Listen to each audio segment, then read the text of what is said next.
St. David looks very holy in that. He does, doesn't he? Ralph, go ahead and introduce your topic and the Okay. overall theme, and what we've just a brief overview of what we've already heard, and then go into your lecture. Yeah. So thank you. So this is the third of a series of 3 talks, which we entitled broadly "Learning from Orthodoxy," and that has focused mainly on learning things from the Ethiopian Orthodox tradition, because me and my colleague Callum, who was also part of the previous 2 lectures, that's our primary interest.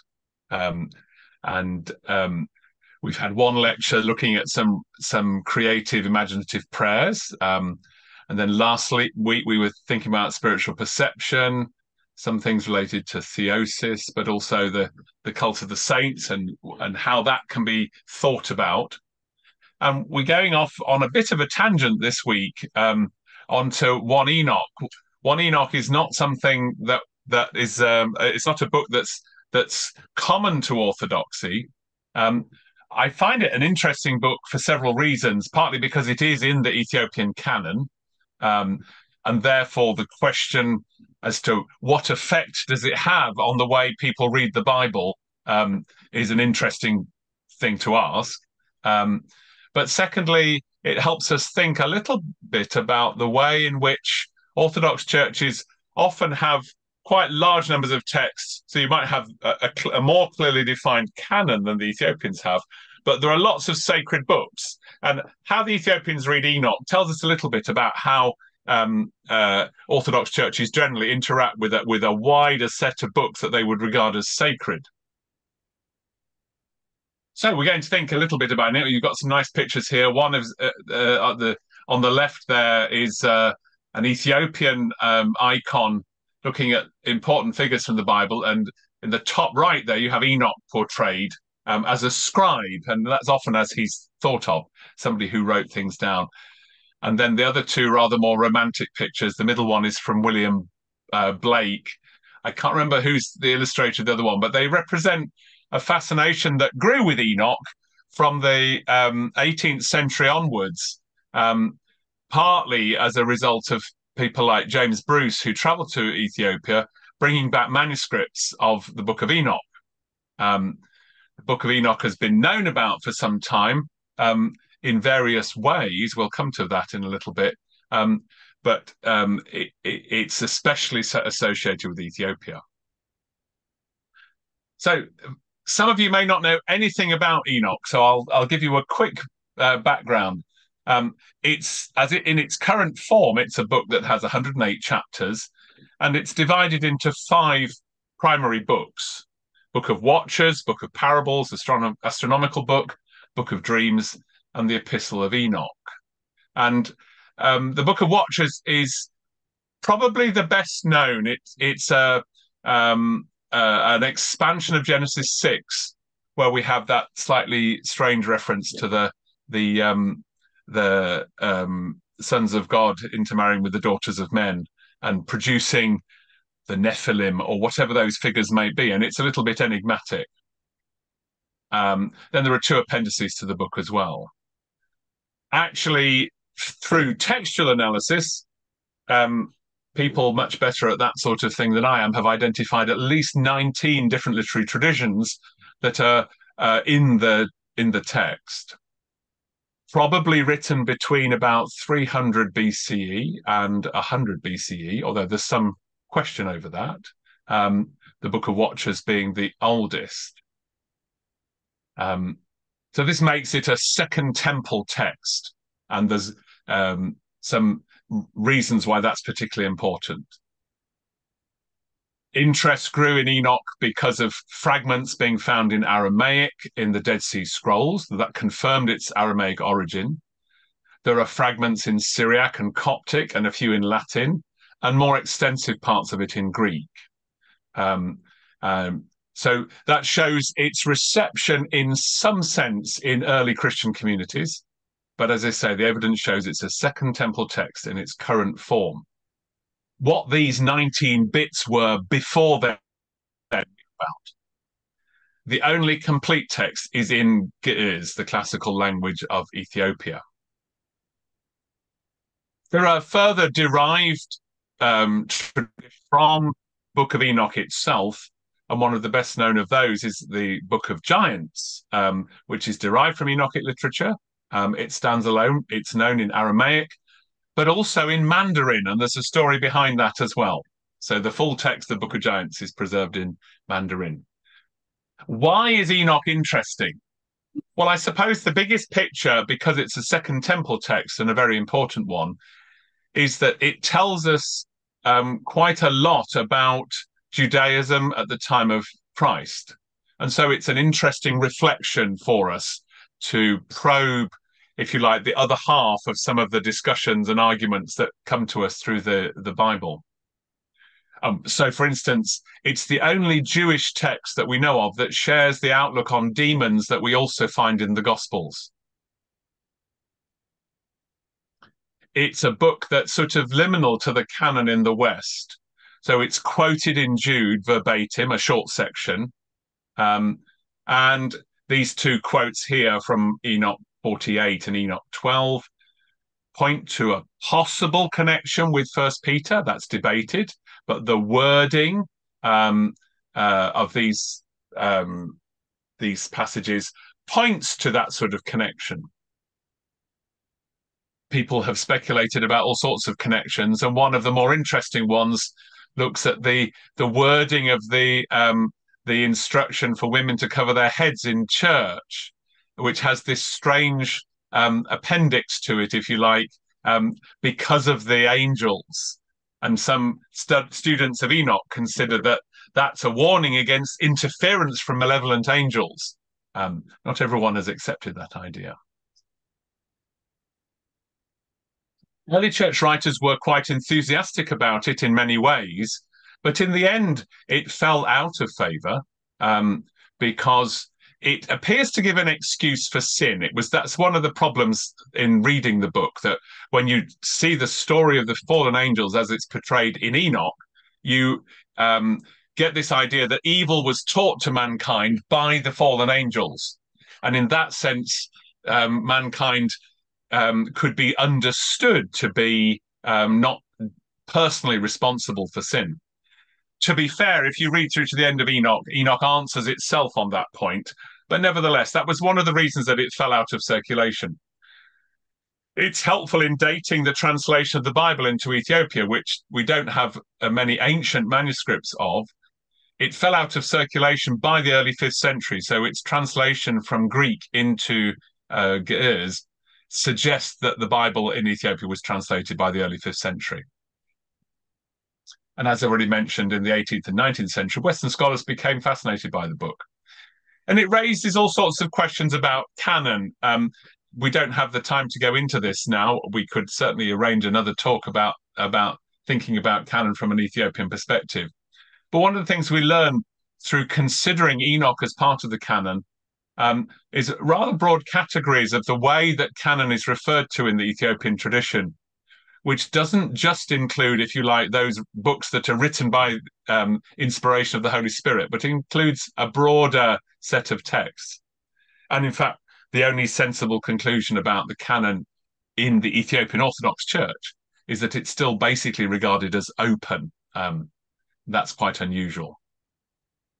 So the Ethiopian Church also has significant commentary on 1 Enoch, and this becomes a useful niche of research for me, because you have to be able to read Amharic and Ge'ez in able to study those. And there aren't many Westerners, at least, that can manage both of those as well as English. So that's one of the things I've spent a bit of my time on in the last few years, is looking at how the commentary, and therefore how does Enoch influence the way Ethiopians read the Bible. It's a controversial book. Poorly understood is in its place in the canon, and its function in the tradition is poorly understood.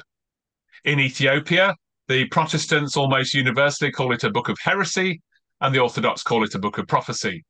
But generally speaking, if you ask a Protestant to name a heresy from the Book of Enoch, they won't be able to, and neither will most lay Orthodox Christians be able to identify any particular prophecy from it. There's a very short section, which we'll come to later, called the Apocalypse of Wheat, which is by far the most commented on section of the book. On the back of that comes some understanding of the significance of Enoch within the tradition. Once established in the canon, 1 Enoch is quoted in lots of theological texts, and commentary on the text begins to emerge. These manuscript IDs and texts won't be very important to you, but perhaps the most interesting thing to note is just the dates of these manuscripts, 15th century, 16th century onwards.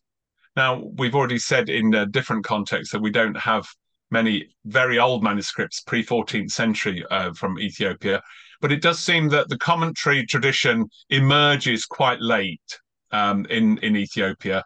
We seem to see the sort of speculation and the use of Enoch emerging probably from the 14th century onwards. As a little aside and a bit of entertainment for you, perhaps, Enoch appears to have inspired some very interesting creative literature in Ethiopia. And we have recently discovered an Ethiopian's Giant's Tale. This is interesting because it reads a little bit like a story from the Book of Giants that I've already referred to. But it is not a translation of anything that we know about the Book of Giants. It is an Ethiopian bit of creative thought, if you like, that creates a story that resembles traditions of giants that are associated with Enochic literature.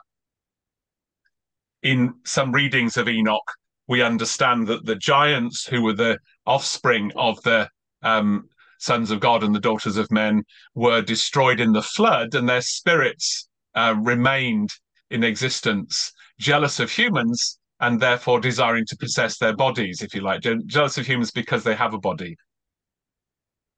The Ethiopian Giant's Tale is a bit of fun. I'm going to just give you a quick summary of this rather interesting story. Let me just get that off your screen and onto this one. Sorry, my computer's gone a bit slow. Okay. This Ethiopian story, which again, as I say, is derived from Enoch, starts with a quotation from Enoch. And I discovered this as part of my work, which was looking for quotations of Enoch throughout literature. And it tells the story of a giant, an avaricious and boastful giant, who runs faster than the sun and gets very tired as a result of this. And he stops by a lake and he drinks an entire lake. And the text tells us that his stomach could be seen from far off like a great mountain. He becomes seriously ill and he falls asleep. And then there's a bit of the text which is a bit difficult to unravel, that seems to involve a conversation with God and a conversation with some other giants. They ask him, the other giants ask him what he can do, and he says, well, God's given him as a punishment or perhaps a penance, a bad stomach. And he asked them to relieve him by stabbing him in the stomach and letting all the water flow out. The water flows out and all the giants are drowned. And as a result of this, God gets the idea for a flood and tells Noah to build an ark, which is a really extraordinary piece of creative literature. This story comes in a homily that's on Pentecost, and you might wonder, what on earth has this got to do with Pentecost? Well, the story goes on that evil multiplies, the tower is built at Babel, and the Ethiopians ask the question, why was the tower at Babel built so high? And the answer given is so that if God sends another flood, that they won't drown. Not an interpretation I've seen anywhere else in any other piece of literature. That's a little aside, but it's an illustration of ways in which Enoch as a book has inspired all sorts of other things within the Ethiopian tradition. The first thing that's interesting to note about Enoch and the way it appears in Ethiopian literature is that whilst we have the full text, actually parts of the text are almost never mentioned. This graph shows you the portions of the text that are referenced across the literature, and then something that we'll come to focus on, a particular commentary that claims to be on the whole book of Enoch, marked by these darker red parts on the graph. And these are the parts that are quoted in that so-called full commentary. But the full commentary misses out huge sections and roughly correlates with what we find in the other literature. So that's quite interesting, I think. It shows you that it's not a book that's used in all its content to any great significance, but some parts are, and we'll come in and home in on those. So there are significant gaps. The missed parts are simply not mentioned. We don't have any real explanation as to why. This commentary that I'm referring to as the Gundagundi commentary claims to be a commentary on the whole book. Gundagundi is a name of a monastery where some significant manuscripts of Enoch were found in Ethiopia. So, as I say, we know that the whole text was known, but it doesn't appear to have been used in its fullness. Commentary restricts itself to passages that perhaps fit, which is what is very much a symbolic interpretation of the text. And we might start with this rather short text I've already referred to, which is called the Apocalypse of Weeks. There's a bit of the text. So on the left here, I've got the text from an English translation of Enoch, and on the right, the interpretation. This is an apocalypse. It divides all of time into 10 parts. In fact, perhaps 10 parts plus, if you like. The text is actually out of order in the manuscripts as we know them, and as you can see here, chapter 93 is appearing before chapter 91. But to put the weeks in order, it's not a remarkable feat of textual criticism to assume that weeks 1 to 7 come before weeks 8 to 10. It appears to divide it into these periods. So in the first week, Enoch says, "I was born." In the second week, there will be the first end. And then after this, in the third week, a man will be chosen from the plant of righteousness. And in the fourth week, statutes will be given. In the fifth, the house of glory will be built. And in the sixth will be those, there will be those blind in heart, and they will burn the palace with fire. And in the seventh week, an apostate generation arises. The eighth is the week of the righteous. The ninth, the house of the great king. And the house of the great king. The ninth is the week for the righteous judgment. And the 10th is in the seventh part, judgment, and judgment that is eternal. And then there's loads of weeks that follow. In the commentary, it's interpreted in this way. So the first week is Adam to Enoch. The second is from the deluge until Abraham. The plant of righteousness is easily associated with Abraham. The house of glory being built, age of Solomon and the temple. The destruction of the temple and the chosen race being scattered is the age of captivity. Then we get the captivity until Christ and the apostate generation arising. And the eighth week is the week of righteousness, the age of the birth of Christ. Then we get a house for the great king being built. That's the establishment of the church. The ninth week is the week of righteous judgment. This is known as the age of the 318. I'll come back to that. And then the 10th week is the day of judgment. And then the kingdom of heaven is the weeks that carry on. It's not a very difficult passage to interpret, and it's not, if you read it, it wouldn't be very difficult to map on some of these ideas to the interpretation. And perhaps that's why it's become the most popular part of the Book of Enoch, by far the most commented on part of the Book of Enoch in the Ethiopian tradition. The reference to the age of the 318 is an oblique reference to the Council of Nicaea, which by tradition had 318 bishops present. So the age of the 318 is the patristic age, the writings of the church fathers and so on, the establishment, if you like, of the doctrine of the church. Okay, so we'll go on to So this is interesting because if you look at commentary that tries to work out how the Jews interpreted the Book of Enoch, again, they often focus on the Apocalypse of Weeks. And basically they agree, although obviously at the time of Jewish commentary before the time of Christ, they haven't identified the church. They have some slightly more symbolic idea as to what will happen. But the interpretation within Christian tradition maps quite well onto the Jewish tradition. That's quite interesting.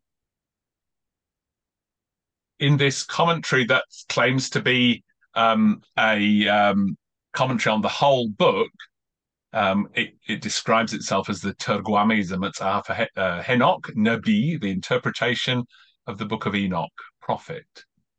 The book's divided into 4 sections, and as I've already said, it doesn't cover anything like the whole book. We get a first section, which is just referred to as the first of Enoch, and comments on sections that correspond to the Book of Watchers. The second is given the name of vision, Ra'i, and it's the second vision, perhaps implying that the first one was also a vision. And this corresponds largely to the section called the Book of Parables. The third is known as a parable, and again is a short section from the Book of Parables. And the fourth section, the fourth of Enoch, comes a little bit from what's known as the astronomical book and the Book of Dreams, and it includes the section on the Apocalypse of Weeks that we've already looked at. What's interesting, perhaps, and this is a sort of tentative conclusion, given that I haven't exhaustively covered all of the commentary yet on the Book of Enoch that we can find, but it does seem that most of the influence of Enoch within the Ethiopian tradition, although it's a very long and complicated book, seems to focus around the Apocalypse of Weeks as an apocalypse that, if you like, divides up all of time and helps us look forward to the consummation of the kingdom of heaven. So we'll go and look at the first section. I don't want to go through all of this because it would be a little bit difficult for those who are not familiar with the book. But just to give you some idea of the text, how it reads, and then how people interpret it. So the first section covers verses from chapter 1 through to 11, although not all of them. And here's a sample from the text. This is the very beginning, and it's the part of the text that's also quoted in Jude. So we read, concerning the elect, I said, and took up my parable concerning him. The Holy Great One will come forth from his dwelling, and the eternal God will tread upon the earth on Mount Sinai, and appear from his camp, and appear in the strength of his might from the heaven of heavens. I won't go on, if you like. You can read it for yourselves if you wish.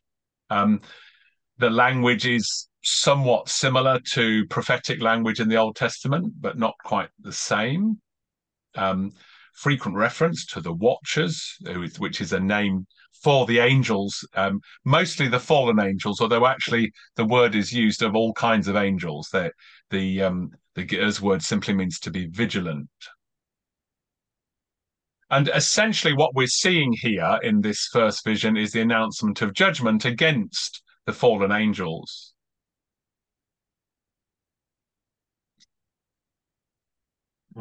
There's lots of other, if you like, symbolic language. In chapter 5, this verse is quoted all on its own, and it's done so for a particular reason. Observe how the trees cover themselves with green leaves and bear fruit, and give heed and know with regard to all his works, and recognize how he that liveth forever has made them so. So some interesting references to trees, and in chapter 3 before them, these trees are observed to wither, except for 14 trees. Numbers provide an opportunity to map on ideas, if you like, from Christianity onto the interpretation of Enoch, and we'll see how that happens. There's lots of detail here, and I want to spare you some of that, if you like. Just some interesting things to note here.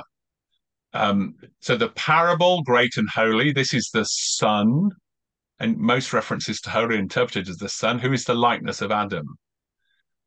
Sinai is interpreted as Mary. Why might that be? Well, within the Ethiopian tradition, Mary is understood to be symbolized by the Ark of the Covenant as a vessel in which God dwelt, that was not destroyed, and Mary sort of maps onto that. And Ethiopian tradition, particularly in the national epic Kebra-Nagast, sort of picks up on that very much. So that association makes sense. We see this reference to the watchers trembling, and this is simply interpreted as angels of death. I have no idea what specifically that refers to, and I've asked many people and still haven't got any idea, but we're working on it. As you can see, the figurative language so mountains are interpreted as the community of the Jews, the hills being made low, these are the scribes and the Pharisees, the earth is torn apart, this is the tabernacle, and the veil. Joy for all is the gospel.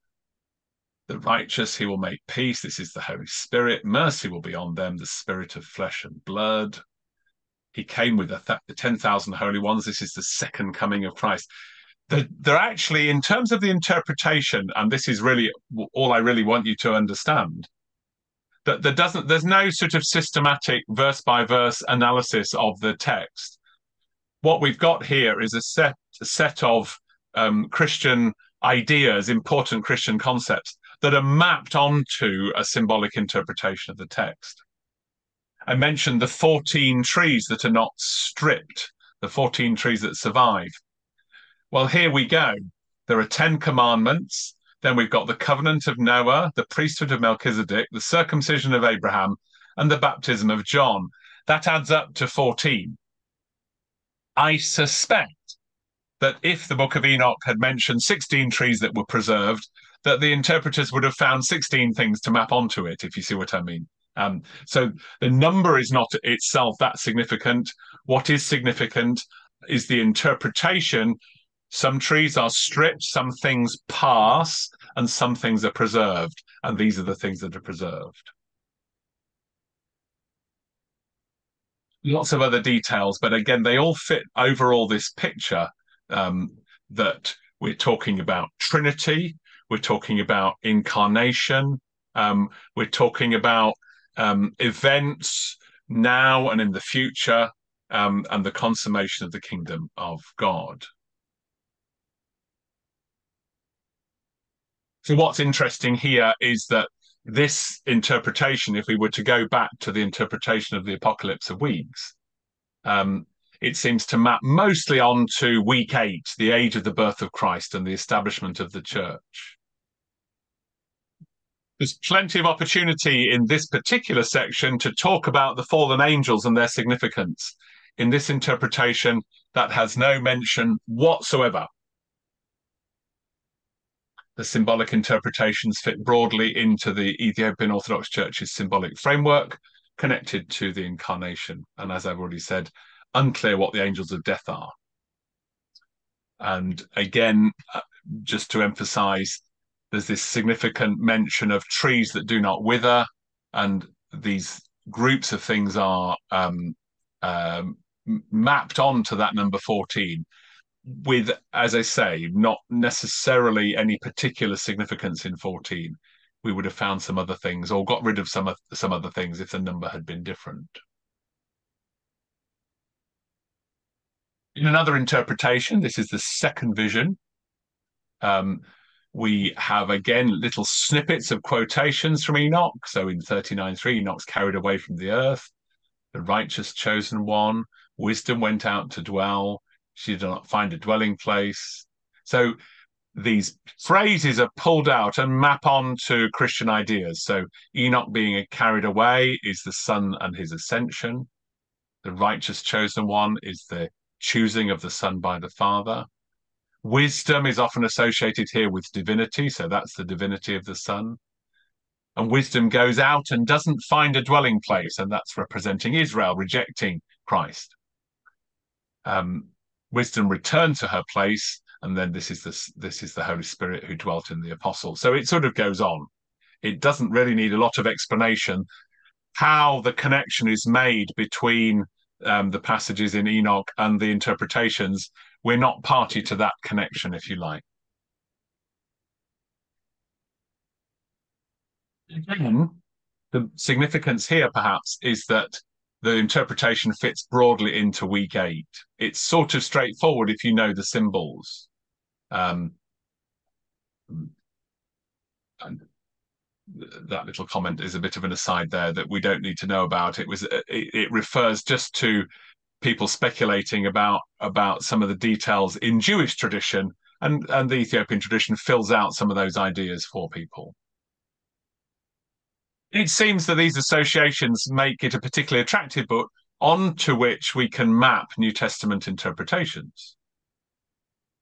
So we might look at the third vision, which is very, very short. We've got various phrases, again, Trinitarian, Father, Son, and Holy Spirit, chariots of the Spirit or angels, Jesus' ascension is one of the features, some very strange phrase about being placed between two spirits seems to be to do with the prophets and then the priesthood of the apostles, and various other things. Interestingly, again, just to sort of plough through the detail, again in the third vision we see a correspondence with the week 8. So the picture is beginning to emerge that the Apocalypse of Weeks, which is by far the most commented on section and a very, very small section of Enoch, seems to be something that influences the broad interpretation of the book.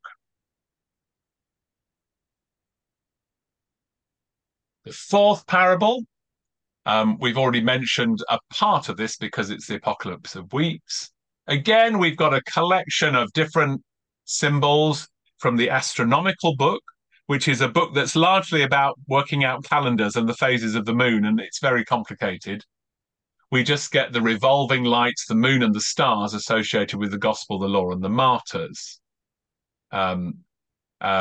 60 heads over 1,000, difficult to interpret, but forced upon it is, if you like, the heads of the birth and names of the generations that are given in the book of Luke. 4 leaders of the orders, not surprisingly, the evangelists. And another number here, 1,000 leaders between the leader and the led. 12 apostles, 72 disciples, 81 books of the law, their 500 companions, 318 Orthodox bishops at the Council of Nicaea, 7 governors and 10 commandments. They all add up actually to 1,000. So again, a rather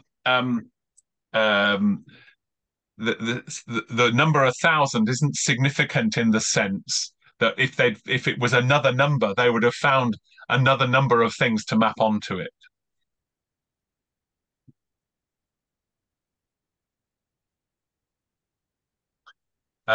There's another very strange book in this section in the Book of Dreams called the Animal Apocalypse.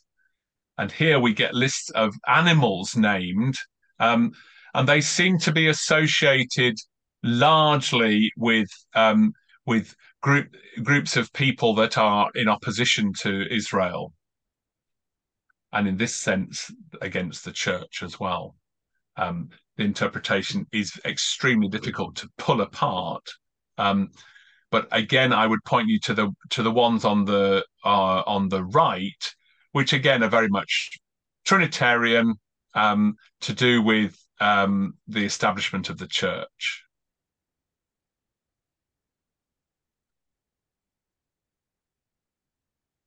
And this longer section, as I say, covers all of the weeks that are summarized. There are some other bits mentioned in this particular section. So the elephants and camels are interpreted as giants. That's something that would be part of week 1 in this complicated apocalypse.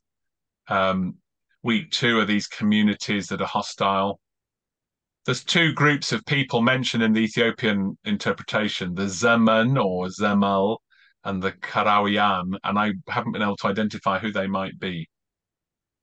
A good chunk of the interpretation again refers us back to weeks 8, and various interpretations mapped onto that. I've taken you through what I hope is not too confusing a journey through the Book of Enoch.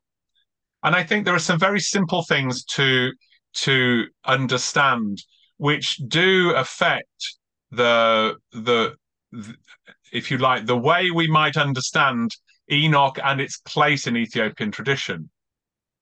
So I think broadly speaking, the interpretations that we found in this particular commentary could be what you call an interpretation looking for a text.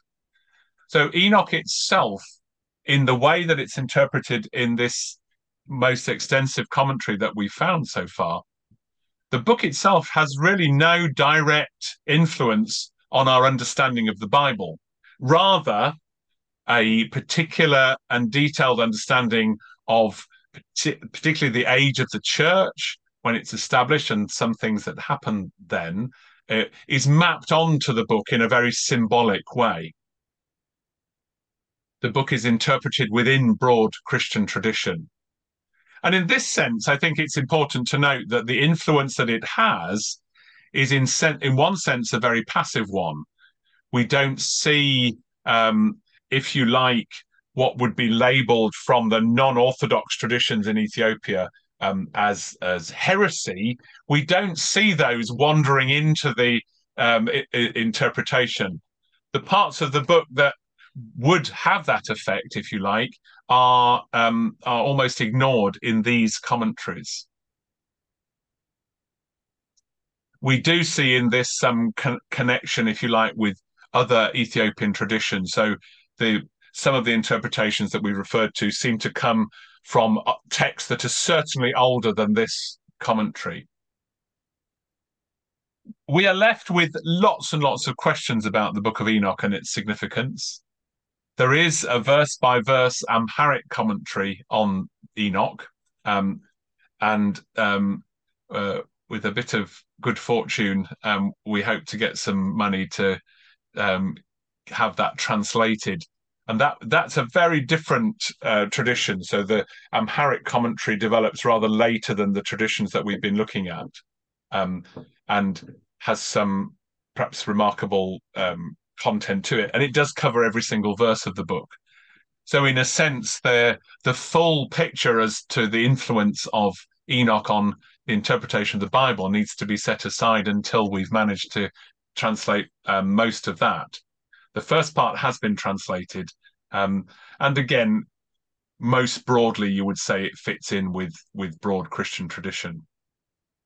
But I think perhaps what's interesting is that when you start looking at the details, the book is neither if you like, a book of, if you like, new prophecy that would represent a significant addition to the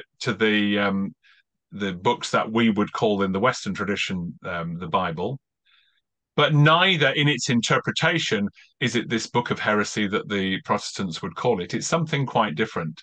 It's a book that summarizes salvation history in quite straightforward ways, even though some of the imagery in the book is quite complicated. Over to some questions. I hope I haven't sort of stunned everybody into silence. Okay, for those online, if you want to ask a question, down at the bottom, there's a little button called a reactions button. I'm going to stop my share so I can see the faces better, if that's okay. And then if you you hit the reaction button, then it raises a little hand like that. So any questions in that regard? I'll start us off and get us going. Yes. In terms of the book and its use, is the other intertestamental literature part of the Ethiopian canon first? So do they have the ones that the Roman Catholics recognize? They do, although it should be noted that Ethiopian Maccabees is completely different from any other version of Maccabees. Okay. And it's not a book that has yet been fully studied as to its origins. But yes, basically Tobit, Judith's there. There is one other book which is the Book of Jubilees, which is included in the Ethiopian canon, which is also not found elsewhere. Jubilees is a sort of, it's often called Little Genesis. It's a Greek rewriting of Genesis, if you like. And again, the full text of Jubilees is only found in Ethiopic. But otherwise, the books that you would call in the West Apocrypha, although it's a term that's not generally accepted in the East, if you like, those books are in the canon as well, yes. Okay, second question. Even within Roman Catholicism, in terms of the intertestamental, they're seen as of lesser revelatory significance, and so they stay within the canon, but they don't have the force of the other books. Right. Is that true in the Ethiopian tradition as well, or are all books seen as on a plane of equality? It's a very good question, and it's hard to answer it. So I haven't got a text that tells me that these are the most important books and these are the lesser important books. However, it's very clear when you start studying Ethiopian commentary that there is a hierarchy. Incidentally, for Anglicans among us, many of these books are also mentioned in the articles of the Anglican Church. So the Book of Sirach, for instance, is mentioned as a book that's to be, I think it says it's to be read, beneficial for the teaching of good manners to children, but not for the forming of doctrine, I think is the wording. And that's interestingly what Sirach is used for in Ethiopia. It's used to teach behavior to children, if you like. That's how it's understood. So I think consistent with, for instance, the Syriac tradition, to which there is some affinity in the Ethiopian tradition, people like Ephraim the Syrian described the Gospels as the fountain of salvation. And in that sense, everything else is subservient to the Gospels. They're a bit like aces in cards, you know. If there's any disagreement, the Gospels will win. So it does seem, although it's not mentioned explicitly, look at this interpretation. This interpretation, if you like, simply serves interpretations that you could find anywhere else. So Enoch certainly seems to be somewhere near the bottom of the list. And other books, these intertestamental books, as they are used, appear to be in some sense of lower importance, yes.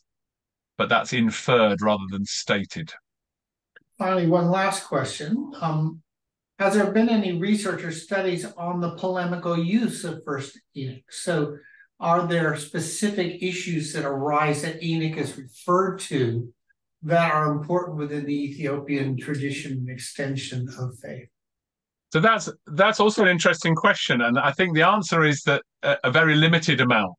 So I'm working with an Ethiopian scholar who's based at the Institute St. Ignatios in Sodotale, whose PhD thesis looked at the broader reception of Enoch in Ethiopian tradition, and he has a series of poems that use ideas from Enoch. So that's not published, and we need to work at refining that into a published piece of work. But there is a little bit of work being done. I think what's interesting about Enoch is that whilst it's become in the tension between Orthodox and Protestant Christians in Ethiopia, there are lots of points of self-identity, and we've talked a little bit about them. So I've already mentioned in previous lectures that the Protestants are known by the Orthodox as the Tzara Mariam, the haters of Mary, or the enemies of Mary. So Mary is a point of self-identification. So is Enoch. So the Book of Enoch, the possession of the Book of Enoch, is seen as a distinctive from both directions. But most of the content of that polemic is just about its existence, not about its content. So as I've already said, in these arguments as to whether it's a book of prophecy or a book of heresy, no details are actually at the fingertips of the people making those arguments. So, Rolf, thank you so much. It was very interesting. I have two. One is a comment only for entertainment purposes, and the second is a question. The comment: I think Hollywood is much ahead than the Western theologians and scholars in relation to Enoch, because one of my, genre I really like to watch movies is fantasy. Not fantasy, sci-fi movies. There are lots of references. Based on that, your question, you are saying you don't know what is the angels of death mean there, and they call them reapers. You have angel of death and the reapers. That is their commentary. Yes. Okay, that is for entertainment purposes. Probably, yes. And the second thing, there are lots of similarities between in relation to the style of vision, dream, symbolism, to Revelation and Enoch. And do they have did Revelation been influenced by the Book of Enoch? And especially, that is my question. So I think so, very, very much. Again, if you look at this particular set of commentaries, it's harder to make the comparison. The best studied part of Ethiopian commentary is actually the Book of Revelation. So Roger Cowley, who was the first to study Amharic commentary as a Westerner, translated both earlier Ge'ez commentary, which is what we've looked at today, and the later Amharic commentary. And that's available in English. I probably ought to deposit a copy of that in the OCMS library. But so in the details of the Ge'ez commentary, I don't see a lot of comparison. The real point of comparison will probably come from working on the Amharic commentary, and as I've said, that so far hasn't been done apart from the section on the Book of Watchers, which is the bit that's least like Revelation. Okay, so the more apocalyptic, prophetic parts of the Book of Watchers are ones that we haven't really been able to work on yet. So I suspect that when we unravel the rest of the Amharic commentary, we'll find a lot of correlation with how Revelation is interpreted. Yes. Hey, Peter. You were talking about the angel of death, and here I can see a connection with Islam. Right. One of the early Meccan surahs, when Muslims had close connections with the Ethiopian church. Yes. The surah talks about Malakul Maut, the angel of death, who is considered one of the archangels. Right. Israel. Yeah. Can I add to that? I think Enoch is talking about angels of death, not one angel. Mm-hmm. In Islam, you have only one angel of death. Enoch is talking about angels of death. That is why I say they call them reaper. You have angel of death, and then the reapers who are responsible to the angel of death. Am I right? Sorry. The second part, forget about it. The first. I believe so. Not always clear, because the text is so symbolic. It's not always clear whether a word is a collective noun or a singular noun. So open to some discussion. I'm aware of the possible connection with Islam, and it doesn't quite make sense in this particular context, but nevertheless maybe an influence. I wondered, as it comes immediately after a reference to Sinai, whether it was the angels that killed the firstborn of Egypt. That's another possibility. That also may be linked to the Islamic idea. I don't know. But so far we haven't found any other reference within Ethiopian literature, so it's quite difficult to pin it down specifically. But I suspect that you're right. I suspect that the influence of Islam is there on the interpretation. Yes. David Singh, go ahead and unmute and ask your question. Yes, thank you very much, Ralph. So a couple of my colleagues have made a reference to Islam. And as you were speaking, I was thinking of a medieval Muslim Sufi and theosophist called Ibn Arabi. Sarah probably knows him and his works, Peter as well. Henry Corban has written an exceedingly interesting piece of work on creative imagination. The Arabic word for that is khayal. Creative imagination in Ibn Arabi Sufism.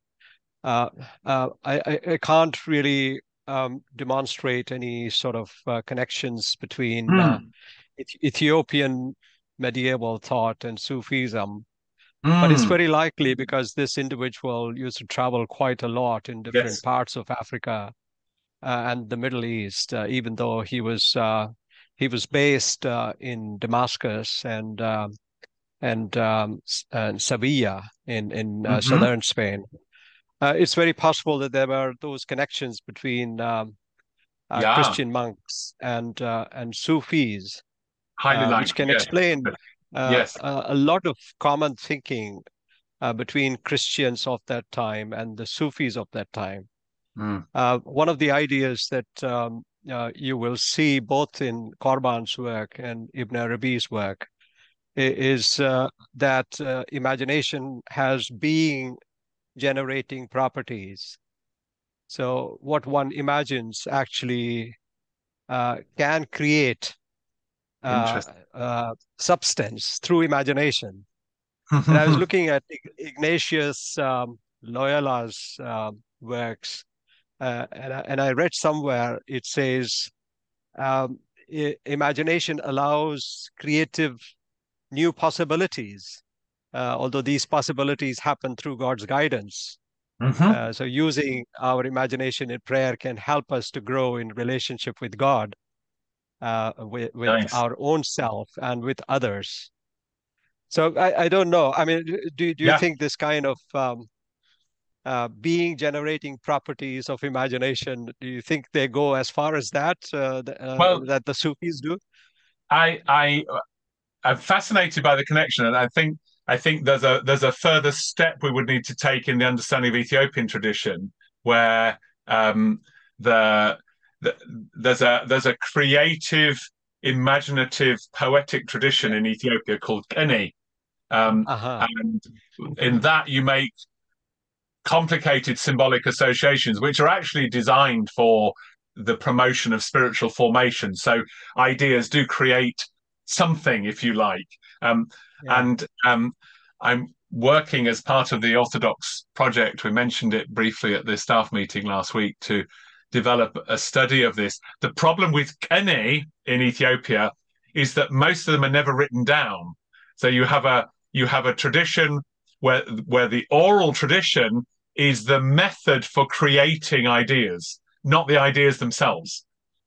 And that method is passed on orally. The poems are composed and almost never written down. In fact, there are 2 points in the Ethiopian liturgy where these poems are to be created.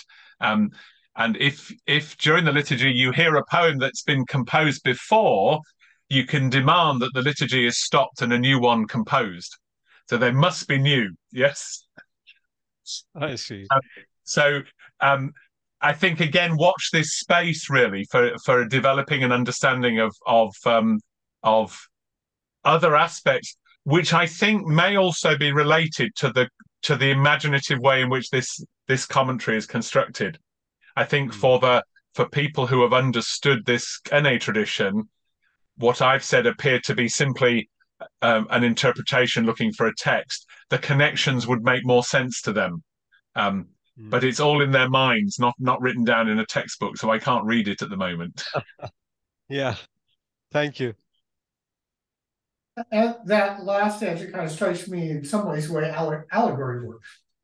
Yes.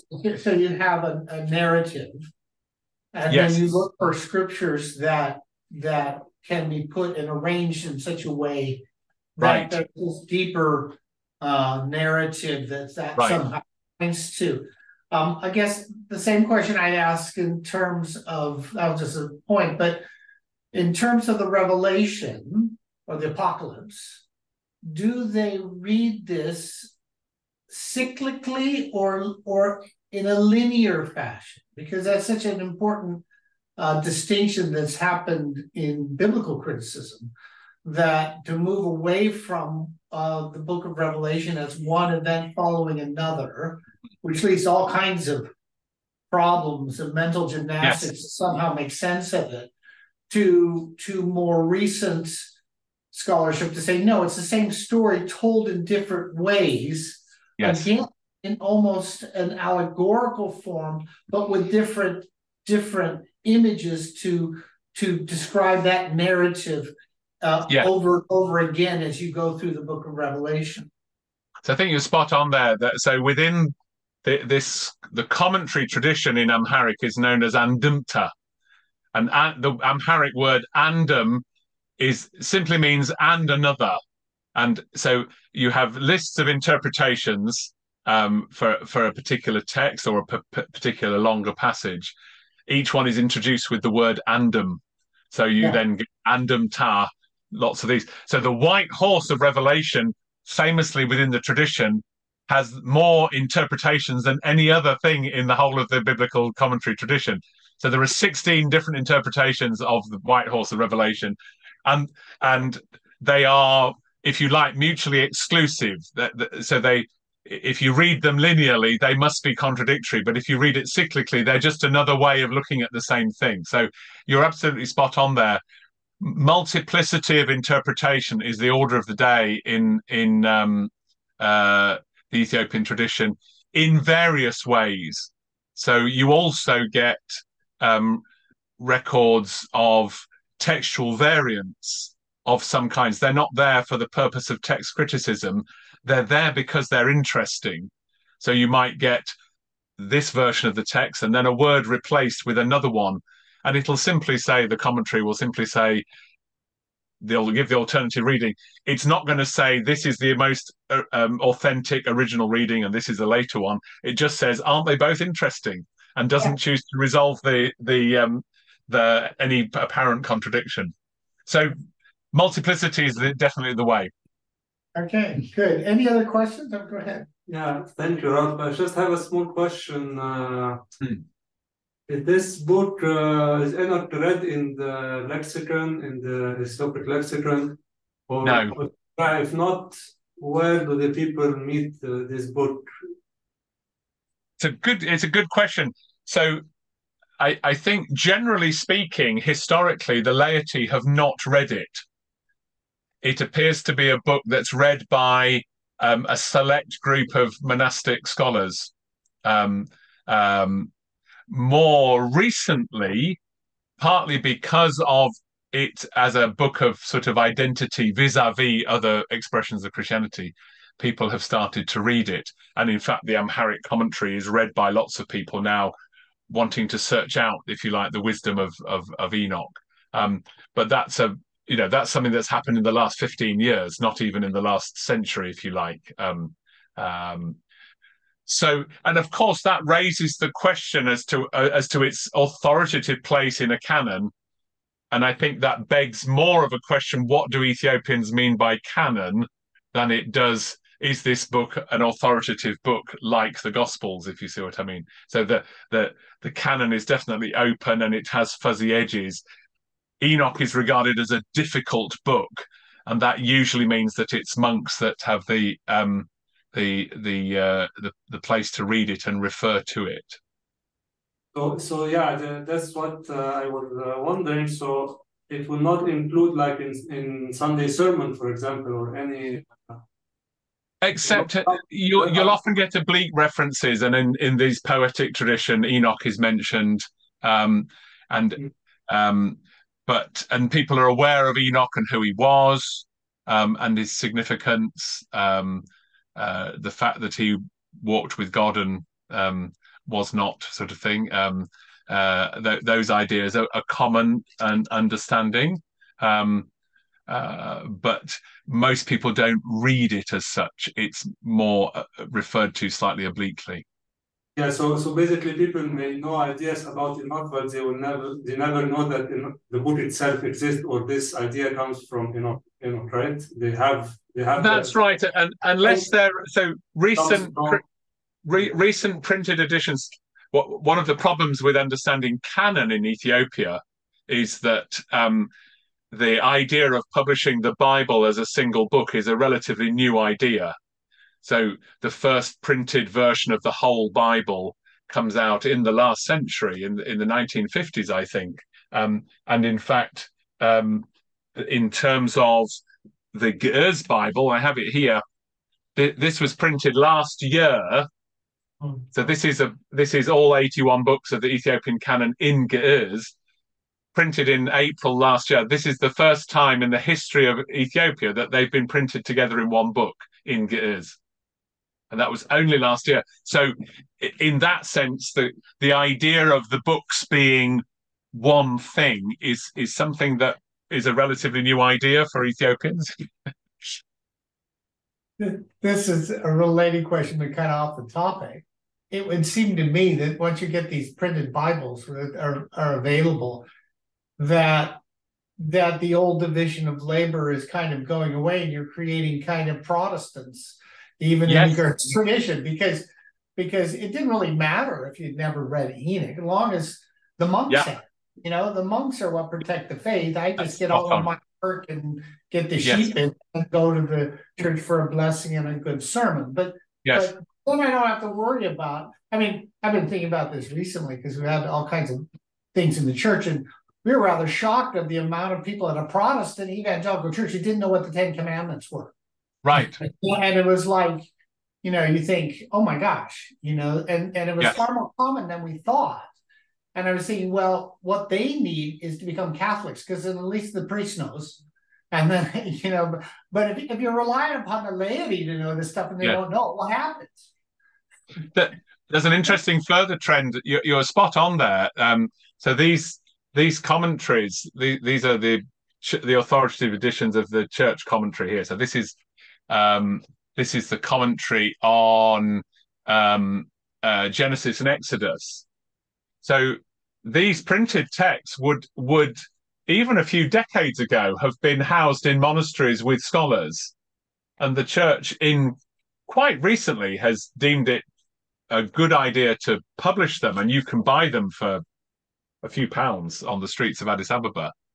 And what it means is that rather than commentary being part of a complicated oral tradition transmitted from monks to their students, people have started reading these commentaries like Westerners read Matthew Henry, because they're in Amharic as well. Well, I have to say the Amharic's extremely difficult.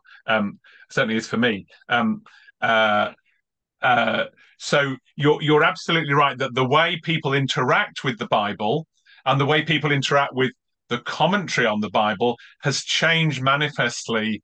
I would say since 1991, that was the point of change for a lot of things in Ethiopia. So really very recently, closely associated with the first year that I lived in Ethiopia. So I don't think, though I don't claim to have exercised my influence in that sense, it's coincidence. Which leads back to the question of intense interest in canonicity, because once you start to get a plethora of interpretations all over the map, you need someone to kind of come in the room and go, no, we don't believe in that. Right. And based on what? You know, so that becomes far more important when you don't have a little monastery that's controlling all that, but you have just anybody who walked along the street and said, oh, that looks like an interesting book, I think I'll read that. And all you read is part 6 and part 21, and then has a revelation in the night, and all hell is loose. And I think there's something significant which makes the Ethiopian tradition very interesting to study, because imagine, certain, as I already said, by the 5th century, you have the Bible in Ge'ez, and you have the liturgy in Ge'ez, and you have very soon after that evidence of the earliest Ethiopian composed literature, which are mostly hymns that draw on Christian tradition. And then not long after that, you get Islamic invasions that make Ethiopia not isolated as such, but somewhat cut off from its neighbors. So basically, you get a tradition that doesn't have to face some of the questions that Christianity faced in different parts of the world over many centuries. So the first time the Ethiopians really discuss and try to resolve Christological controversies is in the 18th century. So they become a non-Chalcedonian church mainly because Egypt does. But there's no evidence that they were involved in the discussions at Chalcedon. But then when we start getting Protestant and Catholic missionaries coming that ask questions, then we get the resolution of things that have just been allowed to sit and ferment for many centuries. So you've got this rather interesting, slightly distant expression of Christianity with its own tradition, its own language, if you like, that then comes into contact with the West and so on relatively late. Now, to be fair, there was the brief incursion of the Jesuits, but that was very brief. Susenyos, the emperor, became Catholic, but his son, once Susenyos was dead, his son threw out or executed all the Catholic clergy, and no Catholic clergy were present in Ethiopia for 150 years after that. So the Jesuit presence in Ethiopia raised some questions, but didn't have a long-lasting impact at that point on discussions. It's then when missionary movements come in the 19th century and perhaps in the late 18th that we see these discussions becoming problems, if you like. Yes. Yeah, it's just a comment on the same subject, and yeah, again I will go back to the place of the canon in the liturgy. So when they put the gospel as the main, as you mentioned, is the main theme of theology, the mind of the believer will get adjusted that whatever book they will read, they will judge it because the centrality of the gospel within the liturgical setups. So yes. I think the danger that some Westerns may see, if this book entered in the canon, is kind of corrected within the liturgical setup, that the believer knows that essentiality is Christ's event. The rest should serve this. Yes. So it doesn't serve, it's not there, it's That's right. So it doesn't, haven't yet discovered anything in the reading of Enoch and its interpretation that would cause serious problems, if you like. But that's the very reason. So there's no question in the mind of devout laity who understand their faith that the Gospels are the starting point, if you like, and that Enoch, if it's read at all, is peripheral, not irrelevant, but nevertheless also not authoritative in the same sense. Well, good. Well, thank you, Ralph. Excellent session, and thank you. Been a good series, and we deeply appreciate you bringing this forward. And with that, next week we will have Marina Behera, who's leading a series on women of Africa, speaking on various topics of mission. So we're looking forward to that series starting up. So with that, I will very nice. And thank you for your patience on the. Thank you. And thank you for everybody who attended and the patience for getting the right link up, because we just had a bit of a mix-up, but it looks like it resolved itself. We got there in the end. We got there in the end. All right. Bye-bye. Thank you all. See you soon.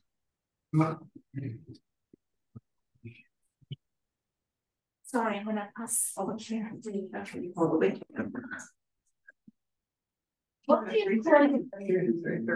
in Arabic? That's why I drank that whole thing. Yeah. We didn't drink enough of the yeah, should have drank all of it. Yes. Mary. Idris and Nabi. Which is in Quran